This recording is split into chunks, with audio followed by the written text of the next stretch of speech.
క్రీస్తునందు ప్రియ సహోదరి సహోదరులారా, మీకు శుభము. నేటి ధ్యాన భాగము యాకోబు పత్రిక 5వ అధ్యాయము 7వ వచనం నుండి 11వ వచనం వరకు. సహోదరులారా, ప్రభువు రాకడ వరకు ఓపిక కలిగి ఉండుడి.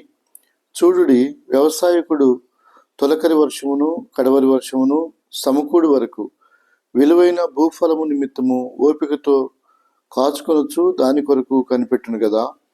ప్రభువు రాక సమీపించున్నది గనుక మీరును ఓపిక కలిగి ఉండుడి, మీ హృదయములను స్థిరపరచుకునుడి. సహోదరులారా, మీరు తీర్పు పొందకుండా నిమిత్తము ఒకని మీదనొకడు సణగకుడి.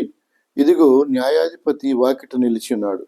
నా సహోదరులారా, ప్రభువు నామమున బోధించిన ప్రవక్తలను శ్రమానుభవమునకు ఓపికకును మాదిరిగా పెట్టుకుని సహించిన వారిని ధన్యులను కొలుచున్నాము కదా. మీరు యోబు యొక్క సహనమును గూర్చి వింటిరి. ఆయన ఎంతో జాలియు కనికరమును గలవాడని మీరు తెలుసుకుని ఉన్నారు. ప్రభు తన పరిశుద్ధ లేఖనం మన వినికిడిలో దీవించనుగాక. దేవుని ప్రియమైన వాళ్ళరా, వ్యవసాయకుడు విశ్వాసి ఈ ఇద్దరికి ఉన్నటువంటి పోలికని గూర్చి మరి చక్కని మాటలను మనము చూస్తూ వచ్చాం. వ్యవసాయకుడు తాను విత్తనం వేసి దాని కొరకై ఫలం ఫలించు కొరకై ఎదురు చూస్తాడు. కొద్ది కాలం ఆయన ఓపికతో సహనంతో దానికోసం ఎదురు చూస్తాడు. ఆ పంట వచ్చినప్పుడు ఆయనకి ఎంతో సంతోషం.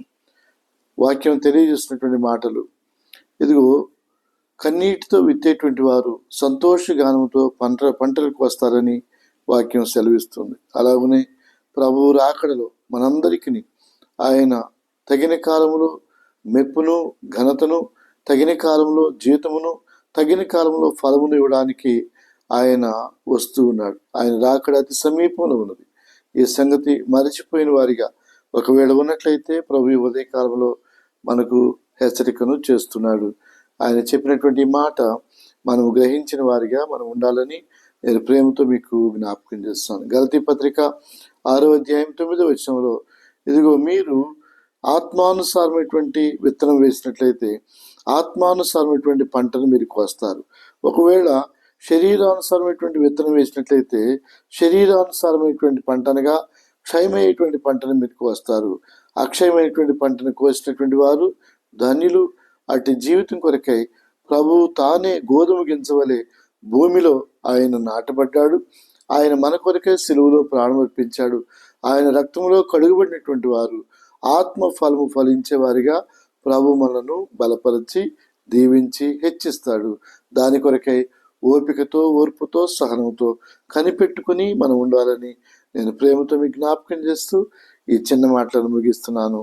ప్రభు మిమ్మల్ని దీవించి ఆత్మీయమైనటువంటి అక్షయమైనటువంటి పంటను కోసేటువంటి వారిగా ప్రభు దీవించునుగాక. ఆమేన్. సర్వకృపానిధి పరిశుద్ధుడైన మా ప్రభా, మా కొరకై గోధుమ గింజవలే ప్రభా మీరు మా తండ్రి ప్రభా మరణించి మా తండ్రి మీరు సమాధిని చేయించి తిరిగి లేచారు. పరిశుద్ధుడైన మా ప్రభా, ఈ ఉదయ కాలంలో శ్రమలను మా తండ్రి మాదిరిగా ఉంచుకొని మా తండ్రి మా ఆత్మీయ జీవితంలో కొనసాగడానికి కృప చూపండి. పరిశుద్ధుడైన మా ప్రభా, ఓపికతోనూ ఓర్పుతోనూ సహనంతోనూ ప్రభా తగిన కాలంలో మా తండ్రి మీ ద్వారాగా మేపు, మీ ద్వారాగా ఘనత, మీ ద్వారాగా ఆత్మీయ పంట సమకూర్చుకుంటామనే సంగతిని గ్రహించి స్థిరంగా ఉండడానికి సహాయం చేయండి.